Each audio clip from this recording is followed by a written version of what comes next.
Buenas. Vamos a esperar que se conecten algunos más.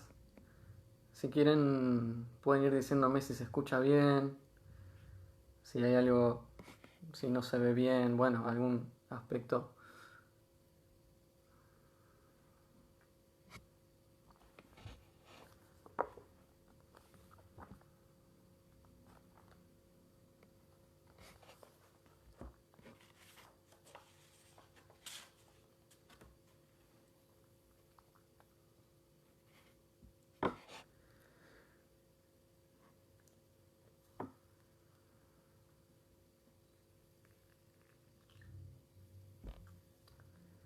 Bueno, vamos a ir empezando.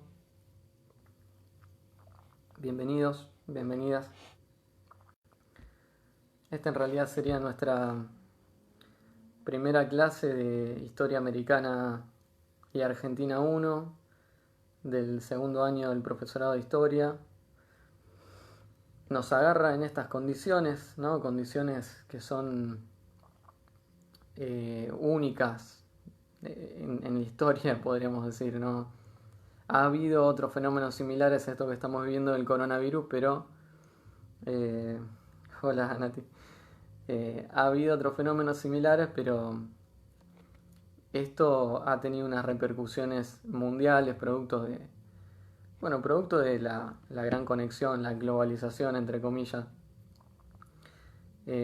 Pero nos encuentra peleándola y tratando de darle una continuidad en la medida de lo posible, ¿no? Porque esta continuidad pedagógica, al mismo tiempo que incluye a unos, corre el peligro de excluir a otros. Por lo tanto, no vamos a caer en la idea de que bueno, las clases siguen con normalidad, pero online, porque no vivimos en Finlandia, sino que vivimos en Argentina, que es un país dependiente, donde su economía es atrasada, con un gran nivel de pobreza, etcétera. Por lo tanto, eh, bueno, los medios técnicos no es que están democráticamente al alcance de todos. Ahora bien, como ustedes seguramente leyeron en el proyecto donde presentábamos, donde introducíamos la materia, se ve bien y con buen audio, bien, genial. Donde introducíamos la materia y lo que decíamos era que en particular encaramos este espacio curricular con determinada mirada, ¿no? Y tratamos de explicitar cuál es esa mirada y al mismo tiempo hay opciones que yo como docente tomo en esta materia y que las explicito. Y en eso estaba lo de Jesno, que es un historiador que a mí me gusta mucho por poner muy claramente en palabras algunas cosas que tienen que ver con cómo encaramos lo histórico. Y entonces ahí lo que nos dice Jesno es: el pasado nunca nos habla a nosotros, nunca se nos presenta a nosotros en nuestro presente automáticamente. Somos nosotros los que desde un determinado presente vamos hacia ese pasado en la medida de lo posible para interrogarlo. Y ahí ponemos en juego nuestros cuestionamientos, lo que queremos conocer de ese pasado y de cómo llegamos hacia este presente, al mismo tiempo teniendo en la cabeza qué cosas queremos cambiar a futuro. Por lo tanto, Jesno dice desenrollar la bobina del revés, es decir, plantarnos en que es desde acá que analizamos ese pasado, del cual al mismo tiempo no es que solamente queremos conocer los hechos tal cual fueron. Entonces, en este momento tan particular que estamos viviendo, es un momento que es muy rico y muy interesante para analizar el pasado y preguntarse cómo llegamos acá, porque en realidad lo que hay es grandes incertidumbres acerca del futuro, ¿no? ¿Cómo se va a salir de esto? ¿Qué va a pasar cuando termine la pandemia, cuando termine la cuarentena? ¿Qué va a pasar con la economía mundial? Muchos se están preguntando, ¿qué va a pasar con el capitalismo en particular? Porque parece que hay lógicas que con este trastorno que estamos viviendo, al mismo tiempo se ven trastornadas, ¿no? Hay empresas que no pueden producir, que tienen que bajar su producción, hay empresas que se tuvieron de alguna manera reorientar esa producción y ponerse a fabricar, por ejemplo, respiradores artificiales. Y lo que justamente se está poniendo en duda es esto de que, bueno, hasta qué punto podemos tener y puede ser sustentable un sistema económico-social que hace de todo una mercancía, y en particular de la salud una mercancía, ¿no? Con un problema que es el del coronavirus, que igualmente ha afectado a las distintas clases sociales. Lo que no quiere decir que no estemos pagando el precio, por ejemplo, justamente por haber apostado en los últimos años a una salud más bien mercantilizada. Entonces, a lo que voy con todo esto es que nos estamos preguntando mucho qué va a pasar con el capitalismo, ¿no? ¿Qué está pasando ahora? ¿Qué va a pasar con este sistema en el que vivimos? Y entonces es muy importante preguntarnos al mismo tiempo, bueno, ¿qué es el capitalismo en concreto? Porque a veces se habla muchas cosas y se dicen cuestiones que son barbaridades en realidad. Y además, ¿cómo llegamos hasta acá? Porque eso es importante también, historizar las cuestiones, ¿no? Porque hoy vivimos en el capitalismo y vivimos en un mundo donde lo que predomina entre las grandes potencias, por ejemplo, es la paz. Y venimos acostumbrados a eso. Sin embargo, si pensamos históricamente y ponemos las cosas en perspectiva y miramos hacia, si se quiere, 2000 años del nacimiento de Cristo, no mucho más, vamos a ver que hoy vivimos en el capitalismo. El mundo vive en el capitalismo. Pero no es el único modo de producción o la única forma de sociedad que ha existido históricamente, y por lo tanto a futuro nada asegura que el capitalismo siga siendo eternamente la forma con la que nos organizamos las personas, con las que nos organizamos en sociedad. Por eso digo, estos interrogantes están buenos para empezar a ir a ese pasado, y en particular en una materia que es historia americana y argentina, y que tiene que ver con un pasado que en este continente ha dejado grandes huellas, que es el pasado colonial, que es justamente lo que vamos a ir analizando a lo largo del año, porque nos toca ver justamente todo el periodo que va desde la llegada de los españoles a América, la invasión, podemos decir, a América, hasta comienzos del siglo XIX, es decir, todo el periodo durante el cual fuimos parte del imperio español. Entonces, en esto, una de las primeras cuestiones que nos toca analizar, o que por lo menos tenían que leer ustedes, es esto del materialismo histórico. En particular vamos a trabajar con dos textos.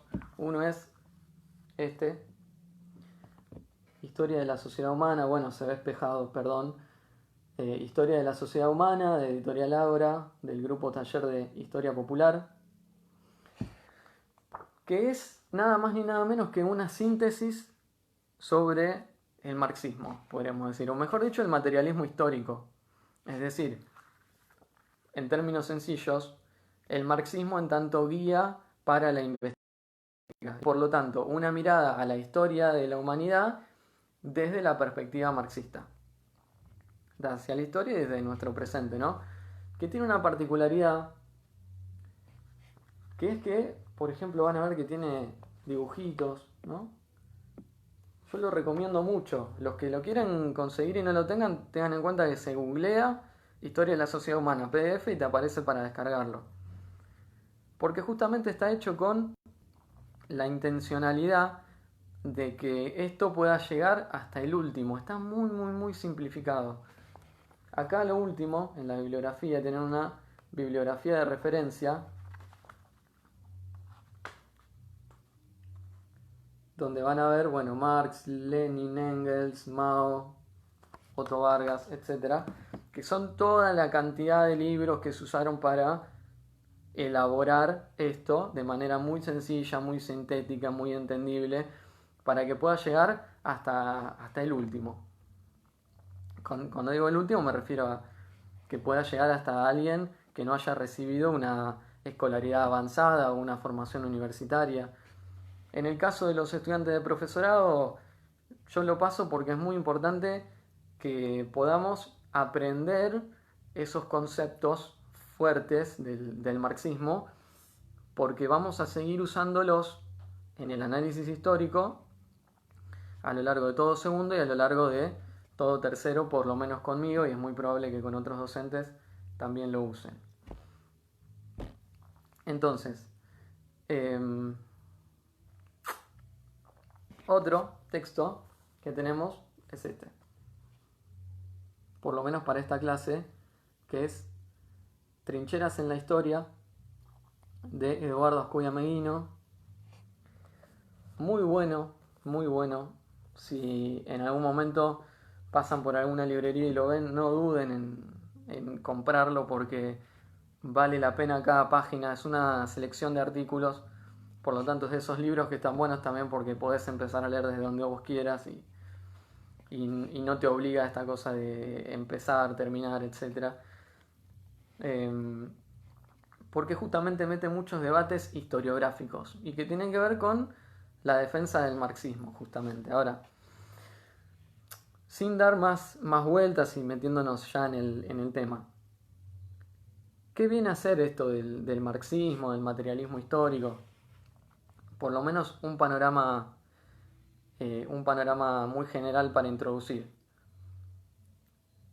En realidad nos tenemos que remitir a Marx y Engels, Europa, Alemania en particular, mediados del siglo XIX.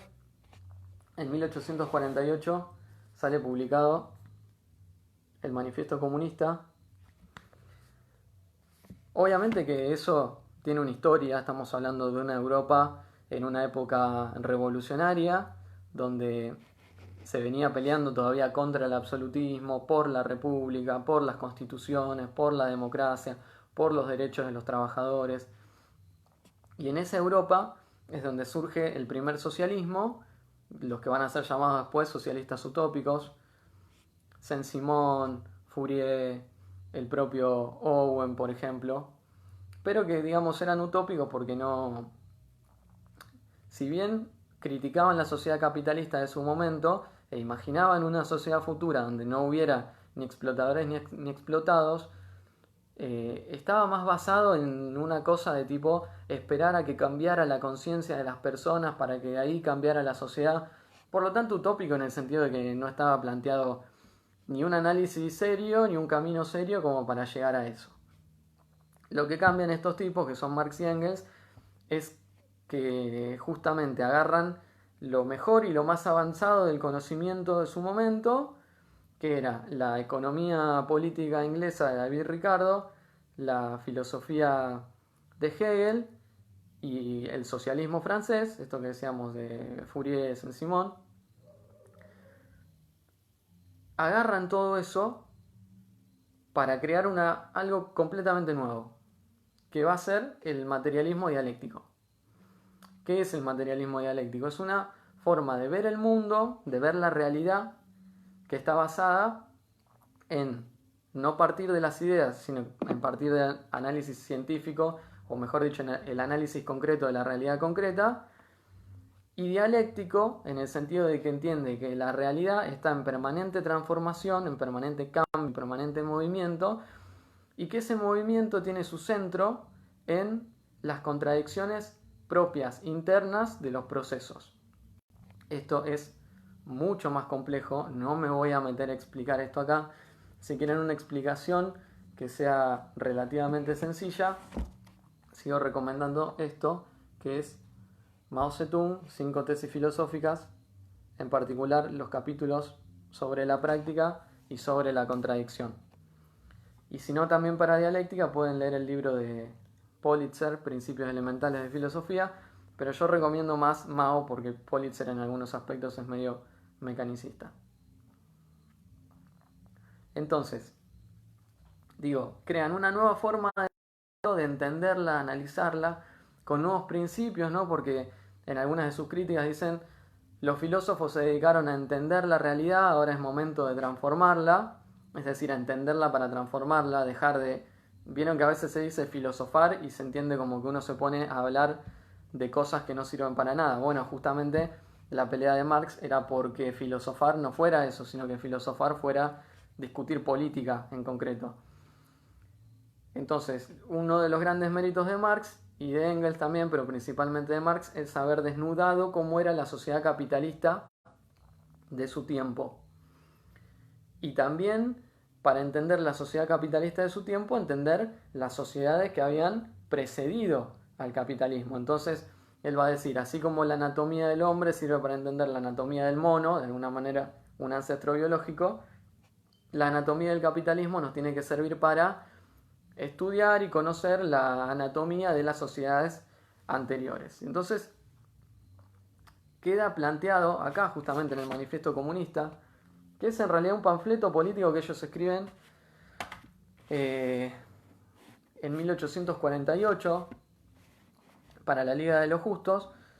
Queda trazado esa concepción histórica donde se va a entender que la historia es historia de la lucha de clases, o mejor dicho, que la lucha de clases es el motor histórico y que al mismo tiempo hubo etapas en la historia de la humanidad, donde una de esas etapas es la capitalista actual, la feudal, la esclavista y el comunismo primitivo. Eso se va a desarrollar más adelante igualmente, pero en miras, digamos, de que en esto de historizar todo, el capitalismo no va a ser eterno y por lo tanto se pelea por un nuevo tipo de sociedad que es la sociedad comunista y la sociedad socialista, abrazo Leo, socialista como transición o como dictadura del proletariado en aras de llegar a eso.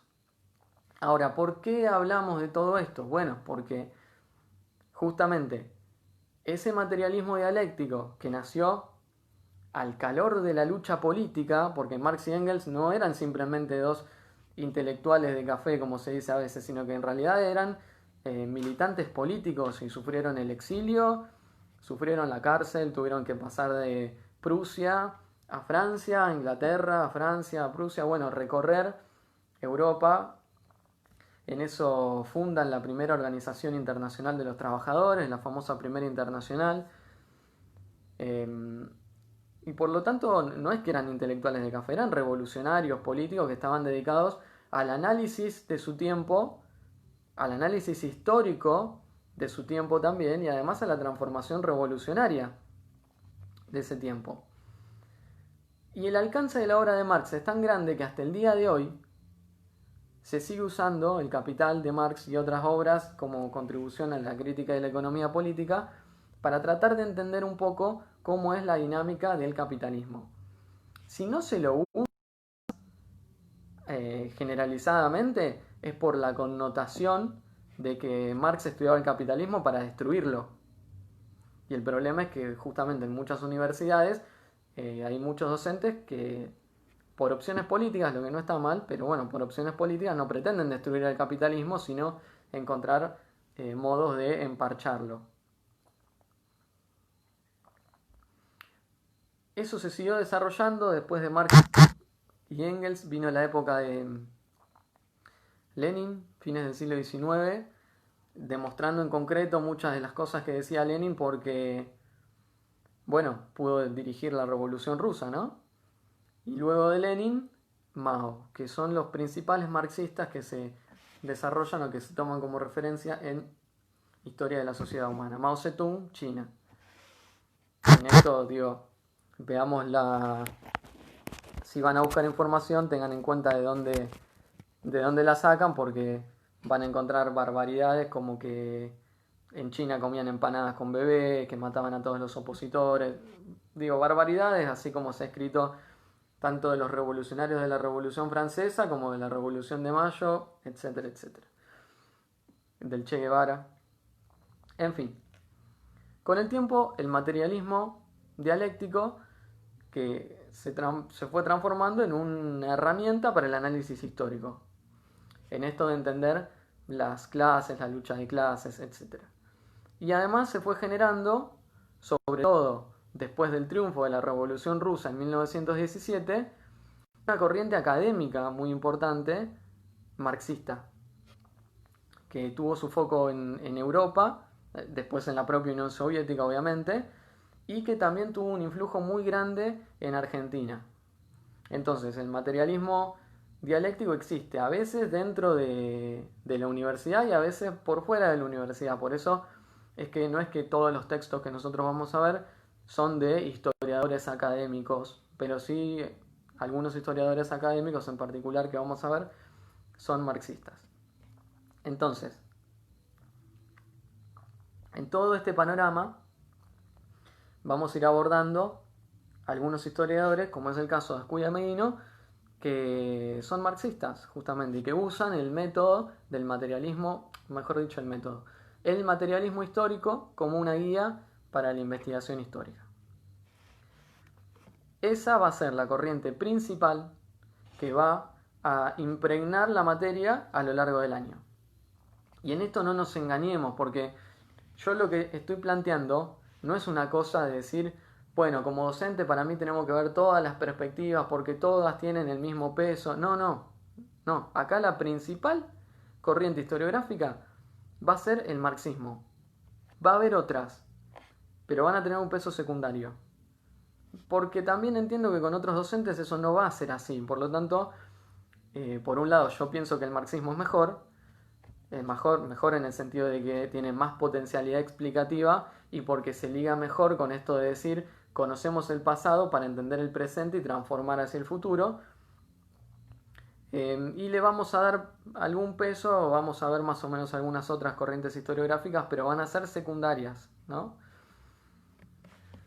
Entonces, para ir a estas cuestiones que aborda Historia de la Sociedad Humana, es muy importante que le presten atención a las primeras páginas, porque es ahí donde quedan planteados los conceptos que van a ser el fundamento de todo lo demás. Si ustedes no se graban, se graban no porque es una cosa memorística, en realidad lo que tienen que hacer es aprender, no aprender, sino aprender, va con H en el medio, que es internalizar esos conceptos. ¿Qué conceptos? Trabajo, relaciones sociales de producción, fuerzas productivas, clases sociales, estructura, superestructura, modos de producción.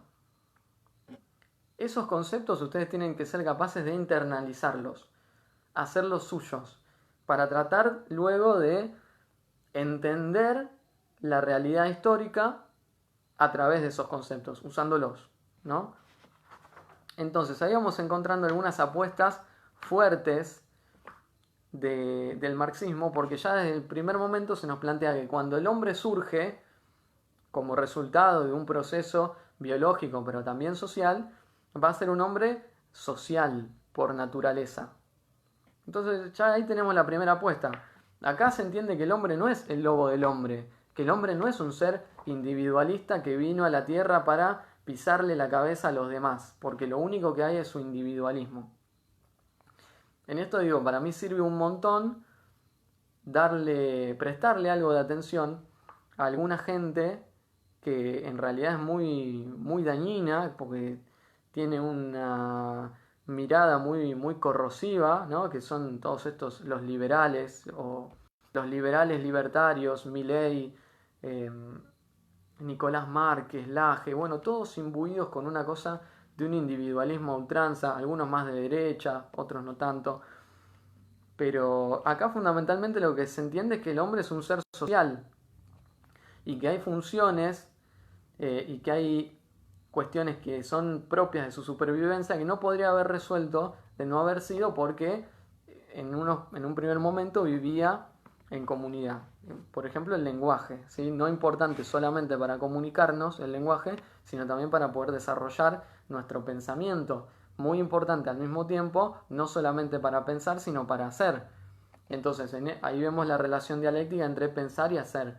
A medida que más se hacía, por ejemplo, tallando una piedra para dar una forma de hacha de mano en el Paleolítico, eso fortalecía la capacidad de pensar, de razonar, etc. Y al mismo tiempo fortalecía y amplificaba la capacidad de ir transformando la realidad, ¿no? Eso lo van encontrando en las primeras páginas. Y lo que encontramos también es esta cuestión de relaciones de producción, que son las relaciones que van entablando los hombres entre sí para producir. Y esto va de la mano con el concepto de fuerzas productivas. Las fuerzas productivas son las técnicas, los métodos, las herramientas, las capacidades de conocer y hacer de los hombres, la cantidad de bienes, o mejor dicho, la capacidad de producir cosas que tiene una determinada sociedad. Entonces, si nosotros vamos a una mirada histórica y digo histórica en el largo plazo, y vemos la historia desde el Paleolítico, vamos a ver que en términos generales las fuerzas productivas fueron aumentando.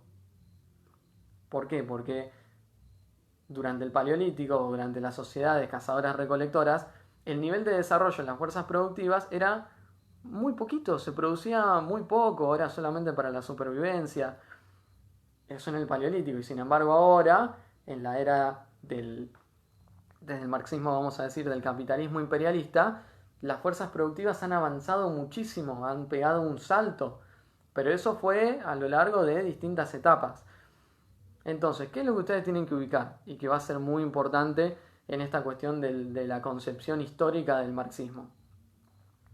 Marx decía que su mérito no era haber descubierto ni la existencia de las clases sociales, ni la existencia de la lucha de clases, sino que su mérito era haber descubierto que en cada etapa histórica había determinadas relaciones de producción a las que les correspondían un determinado grado de desarrollo de las fuerzas productivas. Y eso le permitió encontrar distintos tipos de sociedades a manera también de etapas en algunos casos. Entonces, ahí vamos a ir encontrando la sociedad comunista primitiva, con determinadas relaciones de producción y con un nivel de desarrollo de las fuerzas productivas muy bajo. Más adelante la sociedad esclavista, con otras relaciones de producción y un nivel de desarrollo de las fuerzas productivas más elevado que el comunismo primitivo. La sociedad feudal, con otras relaciones de producción y un nivel de desarrollo de las fuerzas productivas más elevado que el del esclavismo. Y la sociedad capitalista, con un nivel de desarrollo de las fuerzas productivas todavía más elevado. Al mismo tiempo, decía Marx, otro de mis méritos es haber descubierto que todo esto en realidad conduce hacia la dictadura del proletariado, es decir, hacia el gobierno de la clase obrera, que es lo que llamaríamos y lo que llamamos históricamente el socialismo, y más adelante el comunismo, ¿no? Una sociedad sin clases sociales.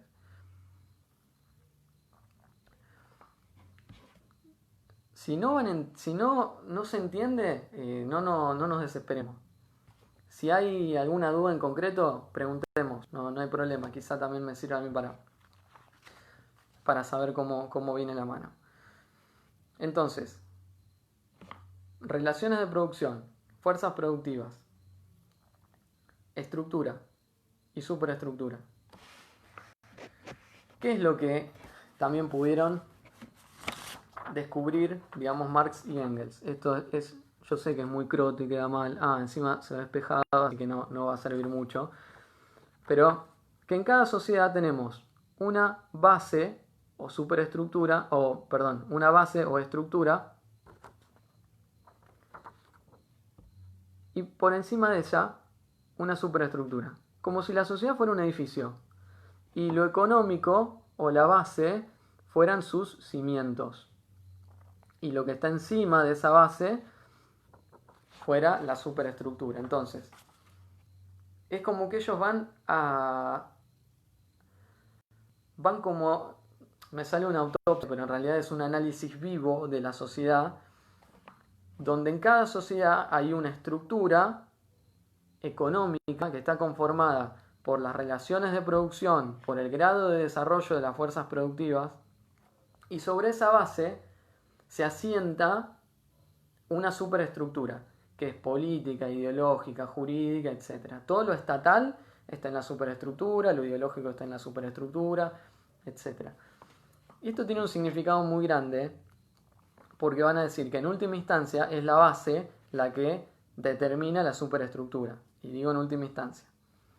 Con esto hay algo que es básico, en el siglo XIX era muy importante, que es la base determina la superestructura en última instancia. Por lo tanto, lo superestructural, lo religioso, por ejemplo, tiene que ver con lo económico. Es decir, Dios no creó a los hombres. Los hombres, en determinado momento histórico, por determinadas necesidades económicos, sociales y políticas, crearon a Dios. ¿Para qué? Y para justificar determinadas cosas, para legitimar algún tipo de gobierno, de régimen, de organización social, etcétera, etcétera. Yendo al panorama histórico, entonces, y recordemos esto, cada etapa está caracterizada por determinadas relaciones de producción a las que les corresponden un determinado grado de desarrollo de las fuerzas productivas. Y por otro lado, que la lucha de clases es el motor de la historia. Entonces, ¿dónde arrancamos ese proceso? Y esto vamos a tratar de hacerlo lo más sintéticamente posible. En la etapa del comunismo primitivo. Comunismo primitivo. Lo que llamaríamos la etapa del paleolítico y del neolítico. Nos ubicamos en Asia, la Mesopotamia, el surgimiento, bueno, en realidad sería anterior al surgimiento del hombre, ¿no? África. Esas sociedades eran, como lo vimos en la escuela, ¿no? Cazadoras recolectoras, nómades, no conocían grandes técnicas para la producción de alimentos, tenían que ir moviéndose de un lugar a otro porque no se asentaban en un solo lugar, no porque no querían, sino porque en realidad, como cazaban, como recolectaban frutos, tenían que irse moviendo de un lugar a otro a medida que iban depredando todo lo que había alrededor. Es una sociedad donde no hay propiedad privada de la tierra, porque ¿para qué? Y donde hay relaciones de producción entre los hombres. Esas relaciones de producción son comunistas, son de cooperación entre esas bandas, digamos, que se iban moviendo de un lugar a otro.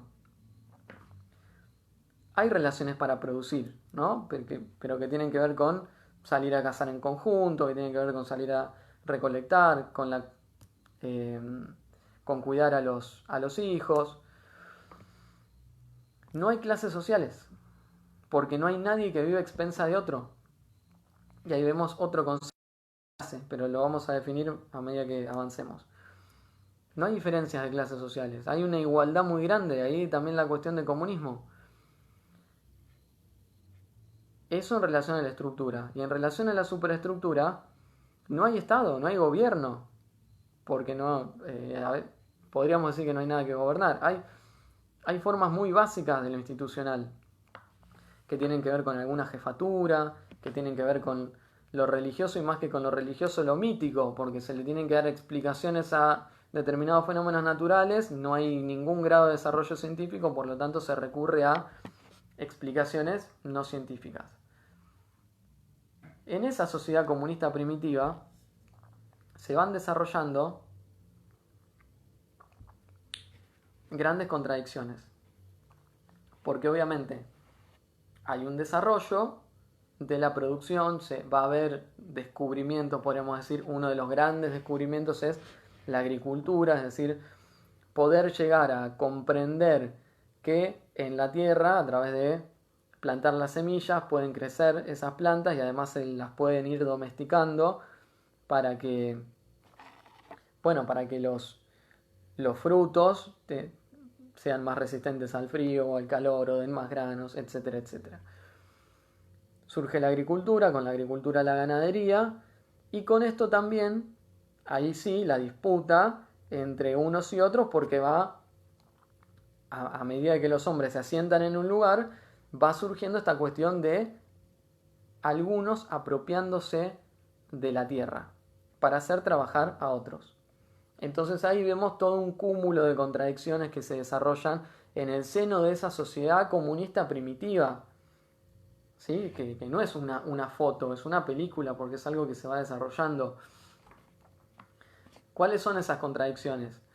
Se ve desarrollando la contradicción entre ciudad y el campo, entre el trabajo manual y el trabajo intelectual, y entre el hombre y la mujer. Trabajo manual y trabajo intelectual porque ya desde ahí va a estar la diferenciación entre los que piensan, los que gobiernan y los que trabajan. Y normalmente esos que piensan y gobiernan se van a instalar en las ciudades. Si no, pensemos, por ejemplo, Egipto, las sociedades mesopotámicas como los sumerios, los acadios, asirios, tenían ciudades templo, por ejemplo, pero en realidad no eran sociedades donde la inmensa mayoría de la gente vivía, porque eran sociedades agrícolas. Recién la única sociedad donde la mayor parte de la gente va a vivir en las ciudades, en el capitalismo, en la sociedad donde vivimos actualmente, nosotros. Sin embargo, tenían ciudades que eran enormes, majestuosas, con templos, con monumentos, etcétera, etcétera. Bueno, eso era sobre la base de la división entre el trabajo intelectual y el manual, y de la división entre la ciudad y el campo. Y al mismo tiempo ahí va a surgir el patriarcado, o la división entre el hombre y la mujer. Porque justamente los que se van a ir apropiando de las tierras van a ser algunos jefes guerreros, algunos sacerdotes, van a empezar a ejercer al mismo tiempo funciones de gobierno. Y en esto de apropiarse de la tierra va a cambiar la forma de las relaciones humanas. Para decirlo en términos muy sencillos, cuando se convivía en bandas, y en el comunismo primitivo, y eran nómades, y para conseguir el sustento iban de un lado para el otro, no existía la familia monogámica. Eso es un invento, es el producto del desarrollo histórico. Sino que había relaciones promiscuas, podríamos decir, entre los miembros de la banda, donde las distintas mujeres estaban con los distintos hombres. Por lo tanto, no había chance de que las mujeres supieran de quién era, de qué padre era su hijo. Lo que sí se sabía de las criaturas era quién era la mamá, pero no el papá. Por eso hablamos de sociedades matriarcales. Ahora bien, cuando se empieza a desarrollar la cuestión de la propiedad privada y se la apropian los hombres, ahí viene la cuestión de los hombres, y esto del machismo que tiene su origen histórico, no es que los hombres somos genéticamente machistas, apropiarse la tierra y en eso también crear una familia, que la familia tiene que ver también con un conjunto de esclavos, eso viene por lo menos la terminología de la época romana. Y apropiarse de la mujer, y a la mujer dejarla en la casa. ¿Por qué la necesidad de dejarla en la casa? Porque era necesario que el hombre se garantice que los hijos eran de él. Es decir, garantizar de alguna manera que la mujer no saliera, se quedara en la casa, fuera fiel al hombre, y de ahí todas estas cuestiones, ¿no?, de la posesividad, de los celos, que tienen un origen que en realidad es histórico y es social. Y ahí también la necesidad de que la mujer fuera fiel al hombre para que los hijos, hubiera certeza de que los hijos eran de ese hombre, pero ninguna necesidad de que el hombre le fuera fiel a la mujer. Entonces la contrapartida de la monogamia femenina fue al mismo tiempo una vida adúltera para los hombres y la prostitución. ¿Sí? Porque la prostitución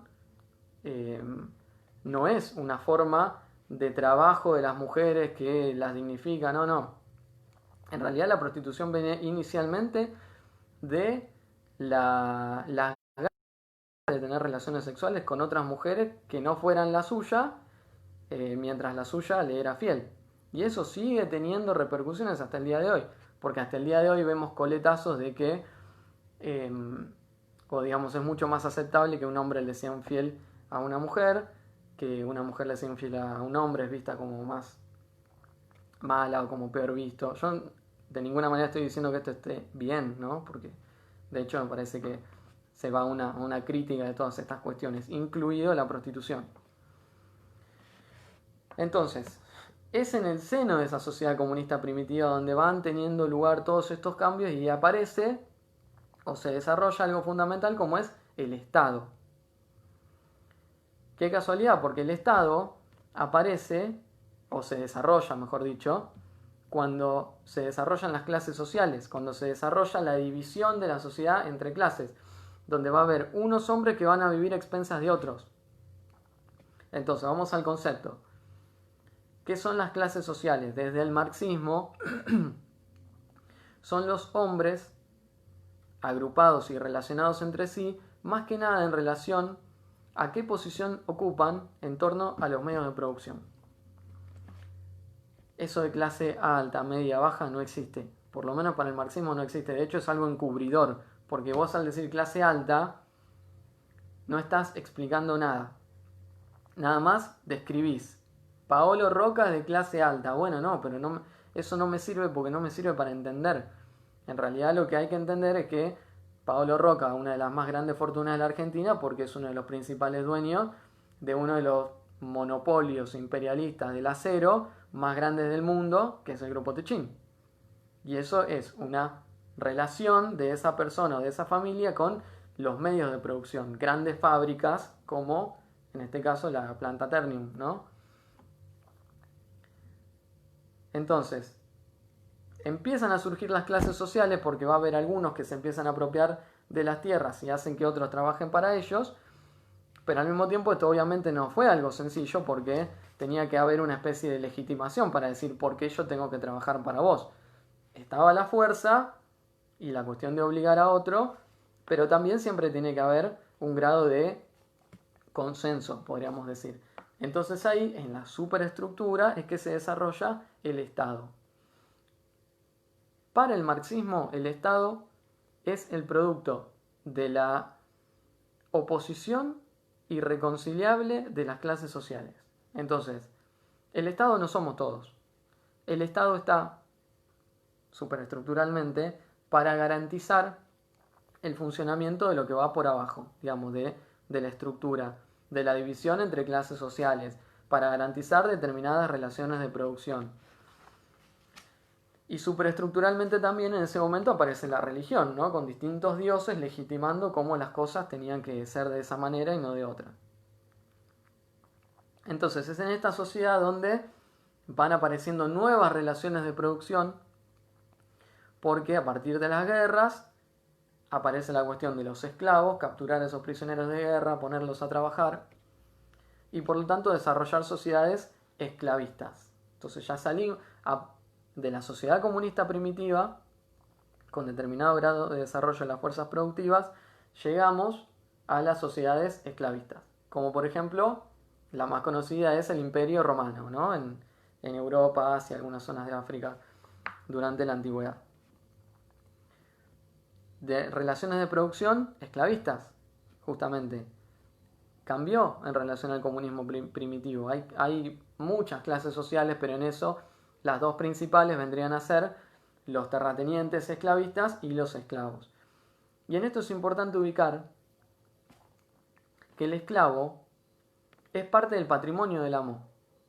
Es una cosa. Históricamente en estas sociedades esclavistas se es vista como una cosa.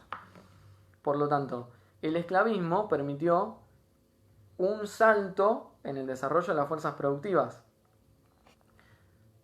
Ya no era la sociedad comunista primitiva donde no había excedente, lo único que había era para comer, etc. Apenas empezó a haber excedente en esa sociedad, empezó a estar la puja porque algunos se lo apropiaran y ahí crearon el Estado para legitimar esa explotación de unos sobre otros. Entonces llegamos a la sociedad esclavista, donde a partir de esas nuevas relaciones de producción el salto en las fuerzas productivas fue más grande y vemos grandes avances en la ciencia y la técnica. Eso se volcó en ciudades enormes, por ejemplo en el Imperio Romano, acueductos, caminos, nuevas técnicas, nuevos desarrollos bélicos, nuevos desarrollos en la ingeniería, etcétera, etcétera.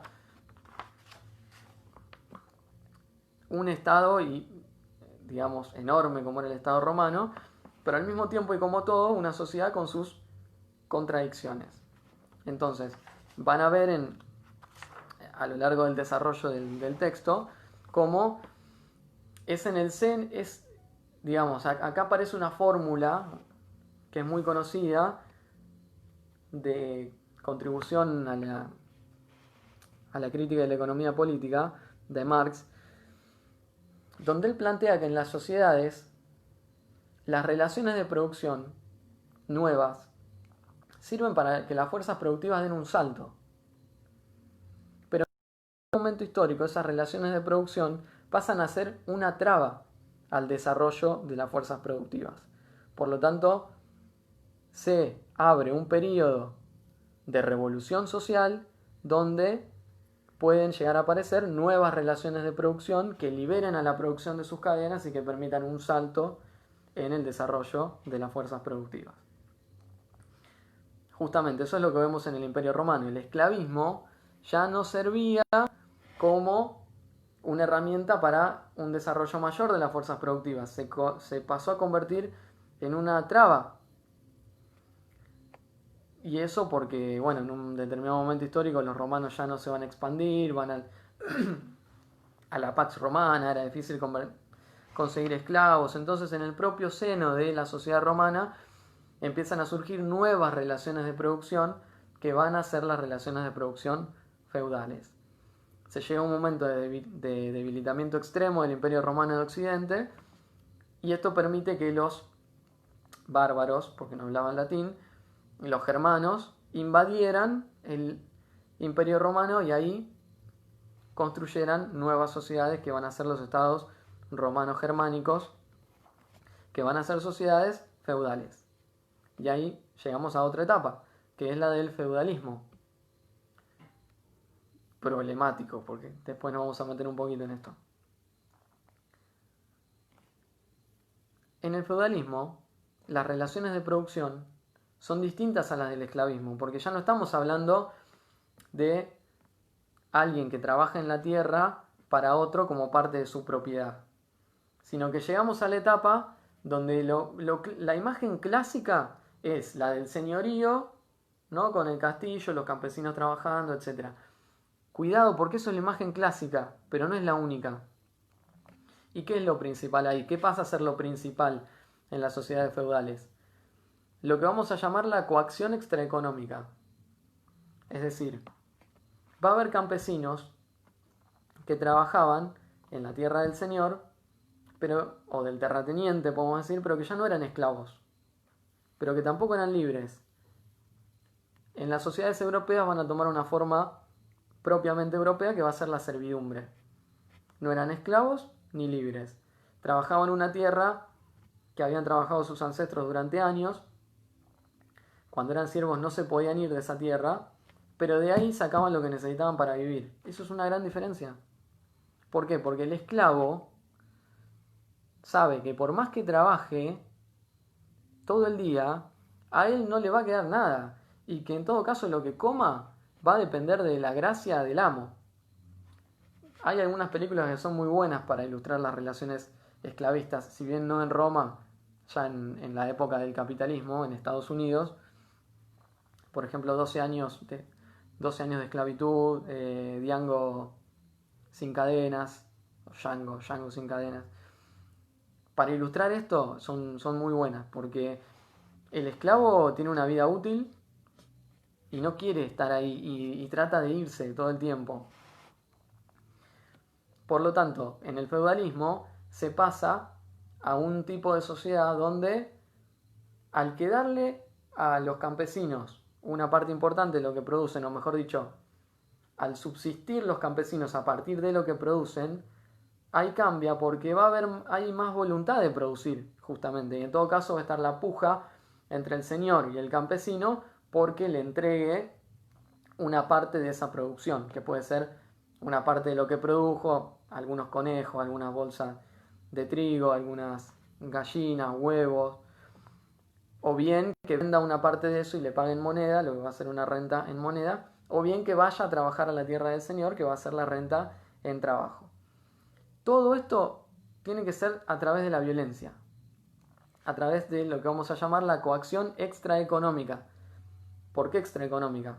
Después lo vamos a entender mejor a esto, pero porque no es solamente económica, sino que entra a jugar la política, la iglesia, otras instituciones, que obligan a esas personas a pagar una renta, bajo pena de, puede ser prisión, puede ser azotes, etc., pero sin ser esclavos. Entonces, nuevo avance en el desarrollo de las fuerzas productivas. Incluso históricamente llegamos al desarrollo del Imperio Español y las carabelas, las brújulas. Bueno, una parte lo habían sacado de los chinos, ¿no? Pero también habían tenido que hacer algo para llegar hasta China, ¿no? Entonces eso quiere decir también avance en las fuerzas productivas. los españoles llegando a América, primera mundialización, pero todavía en sociedades feudales. Y en ese propio desarrollo de la sociedad feudal, van a ir surgiendo nuevas clases sociales y en particular la burguesía, ¿no?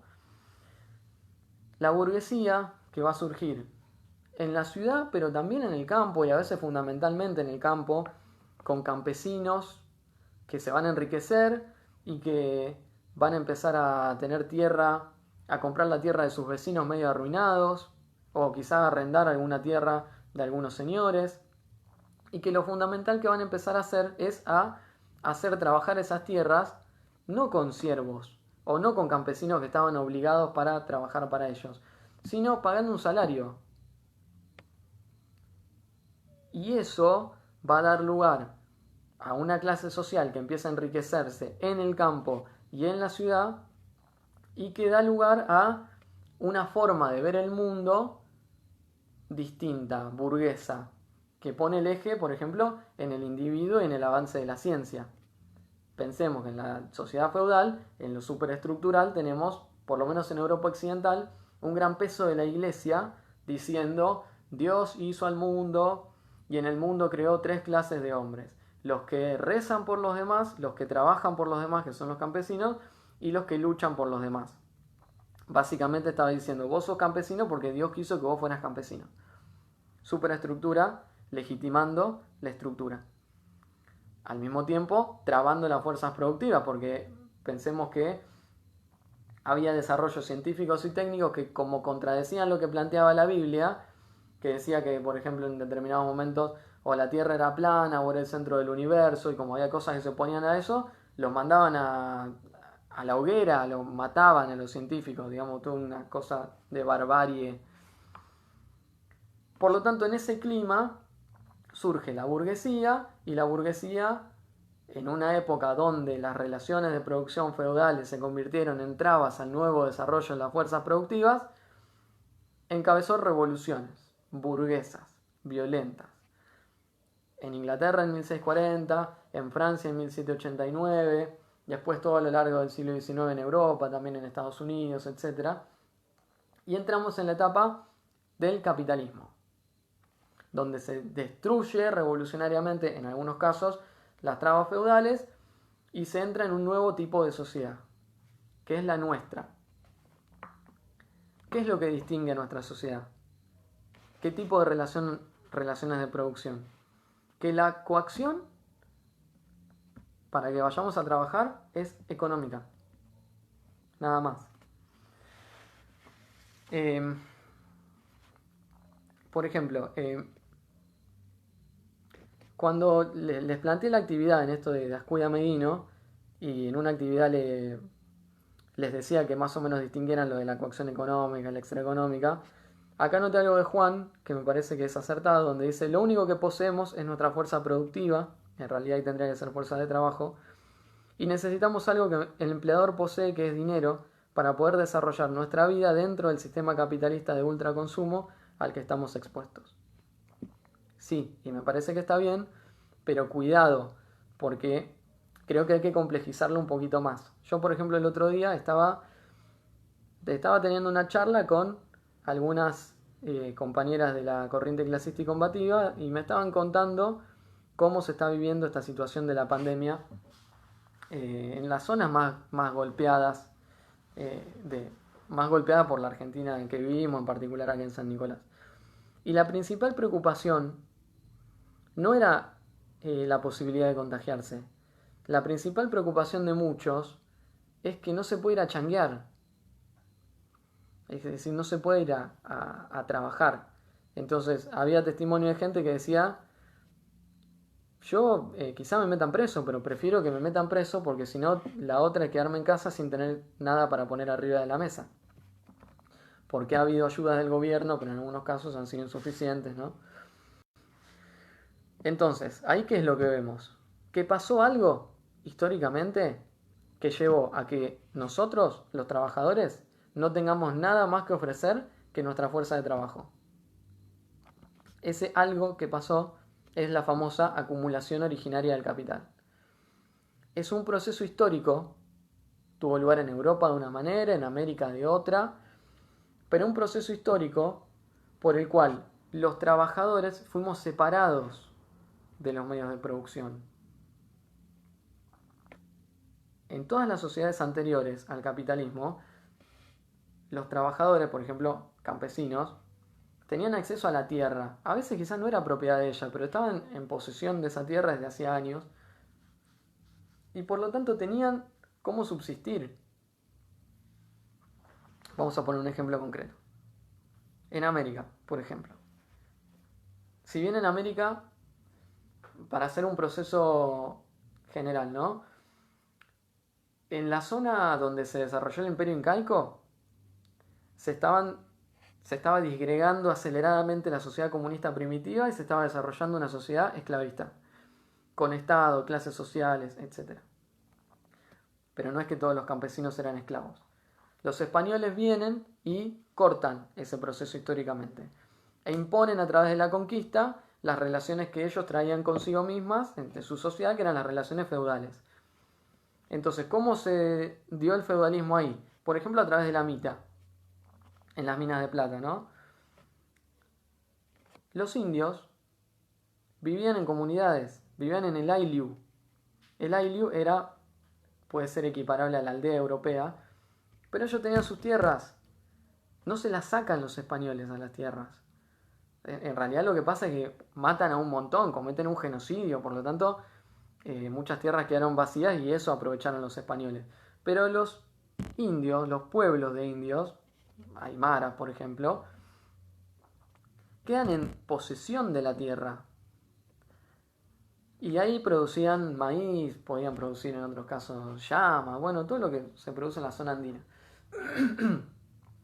Entonces, el problema que se le va a presentar al español es: ¿cómo hago para que el indio vaya a trabajar? Tratemos de no mirar esto con nuestra cabeza, porque nosotros estamos acostumbrados a que hay que laburar. Pero eso históricamente no es así. El indio, ¿por qué razón tenía que ir a laburar para alguien a cambio de un salario si en su tierra, en su ayllu, ya tenía todo lo que necesitaba para vivir? Y de ahí tenía lo que resolvía vestido, resolvía comida, resolvía vivienda, etcétera, etcétera. Y la única forma que tenés para que el indio vaya a trabajar a la mina es obligándolo. Entonces, crearon un sistema muy perverso que fue el de la mita, donde le decían al indio: vos cada tanto tiempo tenés que pagarme esto en moneda. Pero la única forma que tenían de conseguir eso en moneda era ir a trabajar a la mina, donde le pagaban un salario en moneda y con ese salario en moneda le pagaban en tributo a los españoles. Sí, completamente...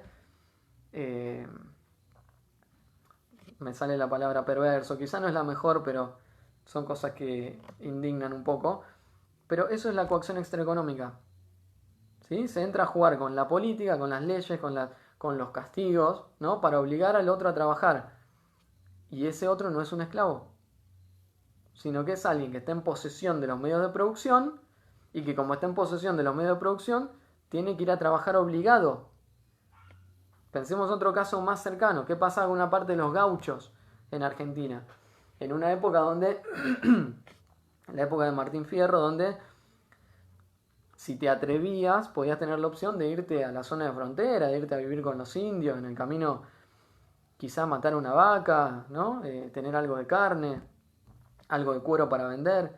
Y bueno, la obligación para ir a trabajar a las estancias a cuidar el ganado, ¿no? Y por eso los campesinos, los habitantes de la campaña bonaerense tenían que tener consigo la famosa papeleta de conchavo que certificaba que estaban trabajando para alguien. Y si no tenían eso, se lo llevaba a la policía y los detenía. Entonces ahí estaba la obligación de que tuvieran que trabajar. Bueno, eso es feudalismo. Eso quiere decir que vemos relaciones de producción feudales, porque alguien para ir a trabajar tiene que estar mediatizado por una coacción que es extraeconómica. Nosotros en nuestra sociedad no vemos eso. Vemos la coacción económica. Vamos a trabajar. ¿Hay alguien que nos obligue? No. Lo que nos obliga es la necesidad de comer. Entonces, esto que yo contaba del hombre que dice: sí, puede ser que me metan preso, pero prefiero eso porque si no, no voy a tener nada para poner en la mesa hoy para mis hijos, bueno, tiene que ver con que nadie le obliga, al revés, pero le obliga a la necesidad. Por eso es una coacción de tipo económico. Somos libres, sí, pero libre de ir a morirte de hambre abajo de un puente, en todo caso.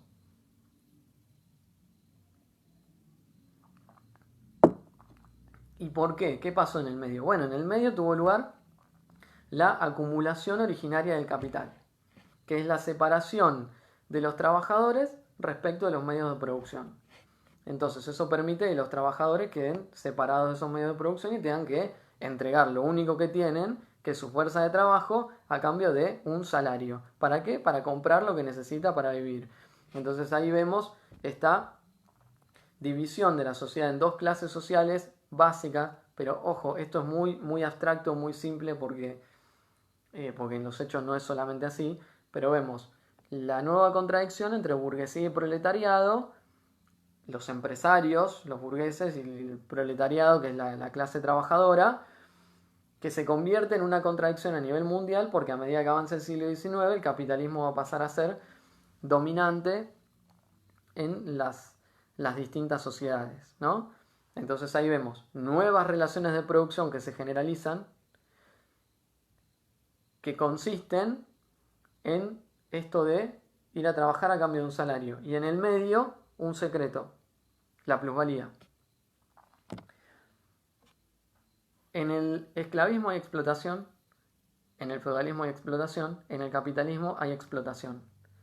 Pero no hay explotación solamente cuando nos pagan poco, cuando decimos, no, voy a laburar 12 horas y me pagan 20.000 pesos. No, eso en todo caso es super explotación. Explotación hay siempre. ¿Y en qué consiste? Que a los que trabajan en la producción nunca les pagan por lo que producen. Nunca. Si alguien en una fábrica con su trabajo contribuye a producir, por ejemplo, 100.000 pesos por mes, nunca le pagan esos 100.000 pesos. Sino que, porque además los sueldos no están calculados según lo que cada uno produce.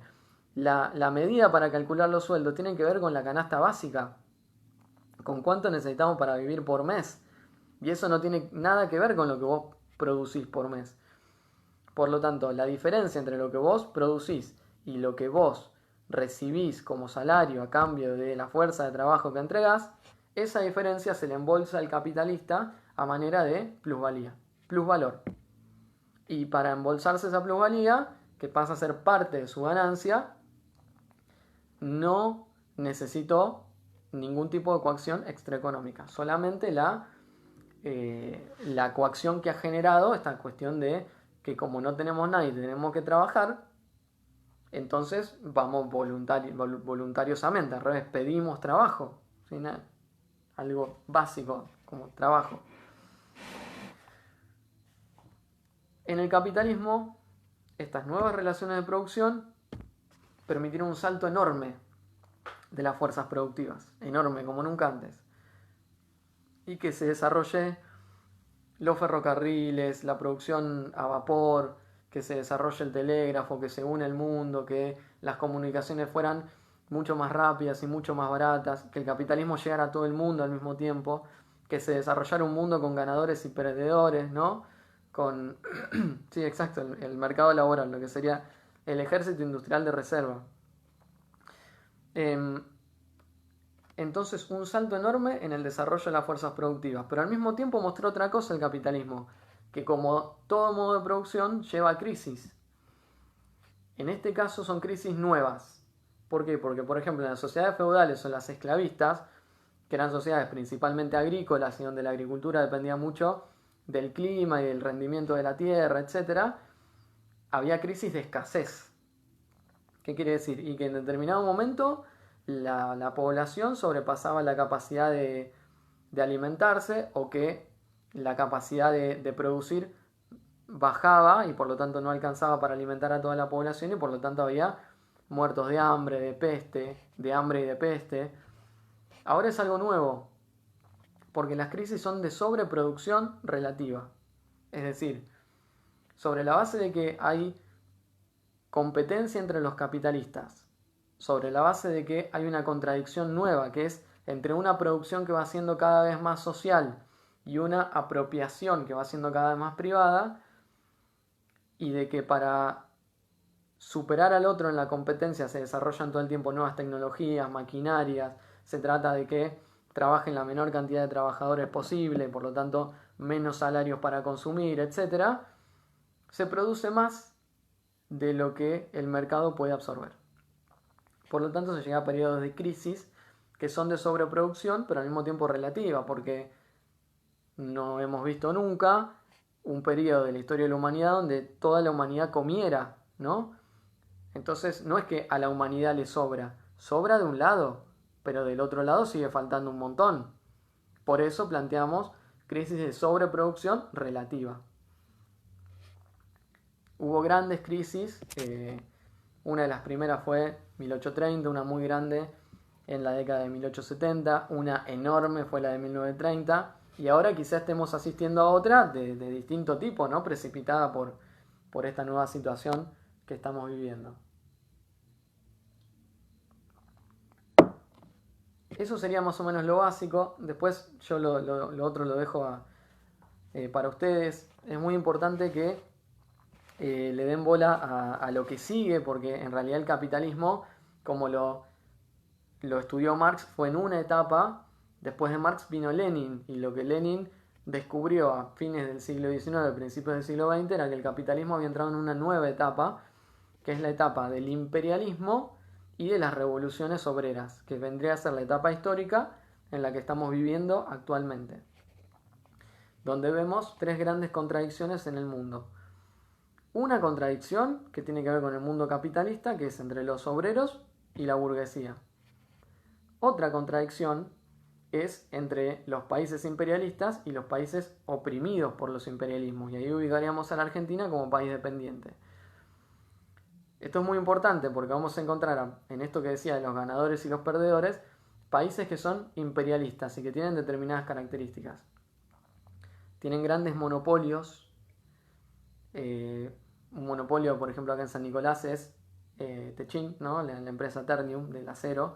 Monopolios por la gran concentración del capital. Exportan esos capitales a otros países para aprovechar sus mercados y su mano de obra barata y sus reservas de recursos naturales. Techin es un ejemplo. Inversión de capitales, compraron Somisa recontra regalada para la producción de acero, para aprovechar el mercado interno, etcétera, ¿no? Bueno, es un grupo ítalo-argentino, más italiano que argentino. Exportan esos capitales, se forma una oligarquía financiera que tiene que ver con la fusión del capital industrial con el capital bancario. Terminó el reparto del mundo y al mismo tiempo a partir de ahí vamos a una disputa entre los monopolios porque compiten entre sí, y disputa entre las potencias. Y digo, eso es muy importante, que viene a ser la tercera contradicción. De nuevo, entre la burguesía y el proletariado, entre países opresores y países oprimidos, y entre los propios países imperialistas. Presten atención a lo que está pasando con Estados Unidos y China y Rusia. Estados Unidos todos los días está saliendo a decir cosas sobre China, que originaron el coronavirus, ahora le sacaron el financiamiento de la Organización Mundial de la Salud porque plantean que la Organización Mundial de la Salud no dijo a tiempo que había que suspender todos los viajes desde China. Es decir, son misiles directamente hacia China, ¿no? Movilizaron también una flota a Venezuela, diciendo que Maduro era el jefe del narcotráfico en América Latina. No sabemos qué va a pasar ahí, y al mismo tiempo, si hacen una jugada, no se sabe cómo van a reaccionar los chinos y los rusos particularmente. Entonces, esa contradicción ya se venía tensando por la guerra comercial entre Estados Unidos y China, y ahora parece que se va tensando cada vez más, ¿no? No sabemos qué va a pasar, pero eso está ahí. Y al mismo tiempo lo que sabemos es que históricamente esas disputas han llevado a la guerra, como pasó en la Primera Guerra Mundial y en la Segunda Guerra Mundial. Y la guerra facilitó las condiciones para la revolución. Primera Guerra Mundial, Revolución Rusa. Segunda Guerra Mundial, Revolución China, descolonización que en realidad producto de lucha, ¿no? De los países africanos, asiáticos, un poquito después de eso la Revolución Cubana. Entonces la historia se sigue desarrollando y se sigue escribiendo, ¿no? Y es muy importante que en esto del materialismo histórico lo que planteamos es la gran diferencia y lo que distingue al materialismo histórico como guía para la investigación histórica de otras corrientes historiográficas es que se plantea que el punto de vista desde el cual se analiza la realidad histórica es el punto de vista de la clase obrera.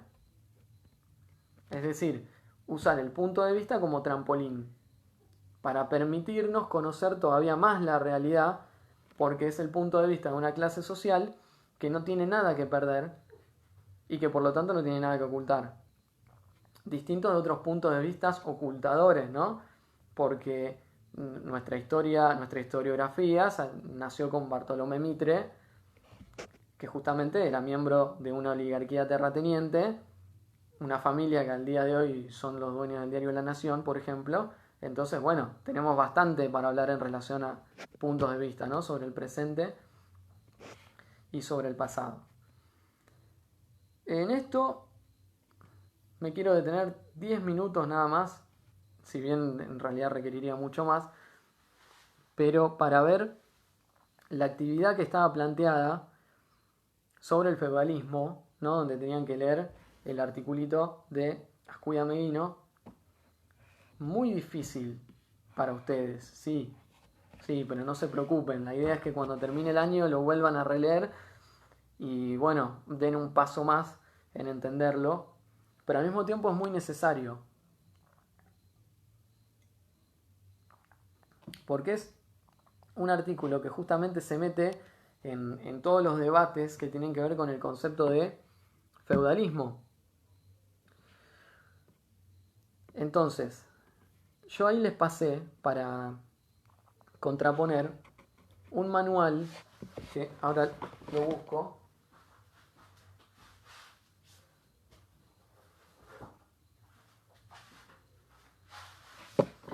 Que es este, el de Risi. No es malo, no quiero que me malinterpreten, pero es nada más para ver algunos problemas de interpretación, ¿no? Porque justamente me parece muy válido y muy importante esto que dice Ascuya Meguino de que la ideología no es peligrosa. La ideología es peligrosa cuando se oculta. Ahí es peligrosa. Cuando a vos te venden un paquete diciéndote, no, esto está libre de ideologías. Esto es un análisis científico desapasionado. Como si el análisis científico en las ciencias sociales pasara por ser desapasionado y por no identificarse con nadie, ¿no?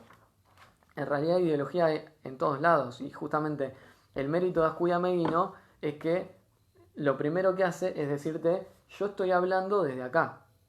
Y desde acá, desde donde voy a fundamentar científicamente todas las cosas que digo, porque no renunciamos a que la historia sea una ciencia. Y defendemos el materialismo histórico justamente como guía para la investigación histórica. Entonces, ¿qué tenían que ver ustedes? En algunos casos lo contestaron bien, esta cuestión de contrastar el concepto de feudalismo que usa Risi con el concepto de feudalismo que usa Ascuya Meguino. Ahí vemos la sociedad feudal, ¿no? Risi, capítulo 2, el tránsito de la Edad Media a la Edad Moderna en Europa. ¿Y qué dice Risi? Cuando los historiadores hablan de sociedad feudal se refieren a la que existió en Europa Occidental entre los siglos 9 y 15 aproximadamente. Una de las principales características de la sociedad feudal es la fragmentación del poder político del rey entre los señores o nobles. Primer punto problemático es los historiadores. ¿Qué historiadores? Porque Ascuya Meguino no dice eso. Le faltaría decir los historiadores no marxistas. Los historiadores no marxistas, listo, perfecto, ahí aclaramos la situación. Por eso esta cuestión de si aclaramos y sinceramos desde dónde estamos hablando, las cosas van a ser más sencillas y nos vamos a entender mejor. Entonces, aquel concepto que se usa de feudalismo es el concepto institucional. político de feudalismo, que se entiende como el período de Europa occidental entre los siglos IX y XV, donde los reyes no tenían poder, porque para defender el reino habían tenido que darle ese poder a los señores feudales menores, y por eso habían tenido que hacer pactos feudo-vasalláticos. Entonces, si se entiende eso, se entiende que cuando los reyes comienzan a reconquistar ese poder desde el siglo XIV, ya el feudalismo se termina. Bueno, esto no tiene nada que ver con el marxismo. Pero ¿cuál es el problema? Que es la explicación que está instalada en general, porque es lo que se aprende en la escuela, porque está en los manuales. Entonces, justamente esto también ha traído grandes confusiones a historiadores marxistas, ¿no? Porque algunas de las confusiones que hay son, por ejemplo, en relación a que se entiende que el feudalismo tiene que ver con que los reyes no tienen poder. O el feudalismo tiene que ver con que los campesinos producen para usar esas cosas y no para venderlas. Entonces, la lógica de la mercancía sería ajena a la del feudalismo. Algunas confusiones, ¿no? Porque eso tendió a embarrar la cancha. Por eso todo el artículo de Escuya Medino está destinado a aclarar de qué hablamos cuando hablamos de feudalismo. Y cuando yo les hice esa pregunta de que si él lo que desarrolla lo hace solamente para un análisis teórico, lo hace para otra cosa, y qué importancia tendría para nuestra materia, bueno, tiene que ver con que vamos a entender que el Imperio Español era una sociedad feudal y trajo a América relaciones feudales. Por lo tanto, América, durante el periodo colonial, era una sociedad feudal. En eso radica su importancia. Y era una sociedad feudal, siendo que no había pactos feudo-vasalláticos, se producía para el cambio porque se producía para vender muchas veces. No es que existía servidumbre como existía en Europa, a esa manera existía lo de la mita que vimos hoy, y también lo de los gauchos y el peonaje obligatorio, bueno, distintas cosas que vamos a ir viendo a lo largo del año.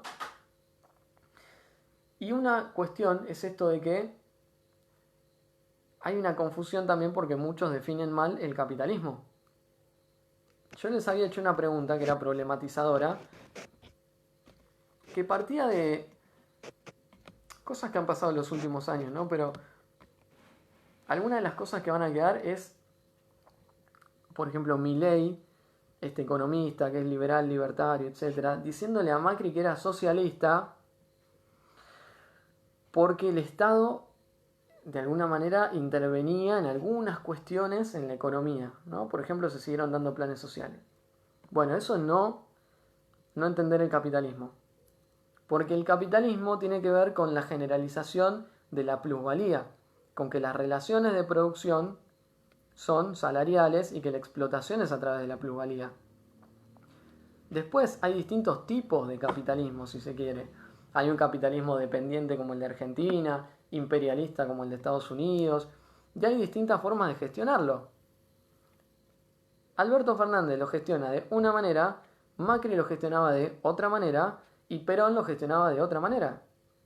¿Sí? Pero lo que sigue subyaciendo es el capitalismo. Pues ojo, que no quiere decir que sea todo lo mismo, pero sí seguimos hablando de capitalismo. Capitalismo no es una sociedad donde el Estado no interviene en la economía, eso es un equívoco. Así como el feudalismo no es una sociedad donde no se produce para el comercio. Cuidado, porque lo que vemos ahí es la apariencia y no la esencia. Lo que tenemos que ver en cada sociedad es la esencia, que quiere decir la producción y cómo se relacionan los hombres entre sí para producir. En las sociedades feudales predomina la coacción extraeconómica. En las sociedades capitalistas predomina una coacción económica. Predomina el trabajo asalariado, porque hubo acumulación originaria del capital. Entonces, como los hombres están separados de los medios de producción, todo es una mercancía. Porque la principal mercancía es nuestra fuerza de trabajo. La entregamos a cambio de un salario y con ese salario compramos. Eso permite la generalización de las mercancías. Pero la generalización de la circulación de mercancías viene después. Lo primero es el fenómeno de la producción. Entonces, por eso es importante aclararnos. ¿no? Aclararnos conceptualmente para entender dónde estamos parados, ¿no? En fin, por eso también Ascuy dice el feudalismo como categoría histórica universal. Él defiende que el feudalismo es una categoría histórica universal, porque lo que está diciendo es, el feudalismo no es solamente Europa occidental entre los siglos 9 y 15, no, el feudalismo es Europa después de la caída del Imperio Romano y depende del país, porque en Francia es hasta la Revolución Francesa, en Inglaterra hasta 1640, la Rusia de los zares era un imperialismo militar feudal, por lo tanto ahí todavía había remanentes feudales. China era un país semicolonial y semifeudal hasta la Revolución de 1949, entonces eso va a depender, ¿no? Al mismo tiempo nosotros tuvimos revoluciones de independencia a comienzos del siglo XIX que fueron anticoloniales pero no antifeudales, por lo tanto el feudalismo se siguió desarrollando hasta que, bueno, más entrado el siglo XIX, eso lo veremos en tercero. En fin, no se maten si el texto de Ascuy Meguino no quedó enteramente claro. Si le pueden pegar otra leída quizá, y si esto sirvió para aclarar, genial, háganmelo saber. Si quedan dudas, háganmelo saber y seguiremos tratando de despejarlas. Y lo que queda, lo que estaba planteado para leer es Eliot. Ya con Eliot nos metemos en un historiador que no es marxista.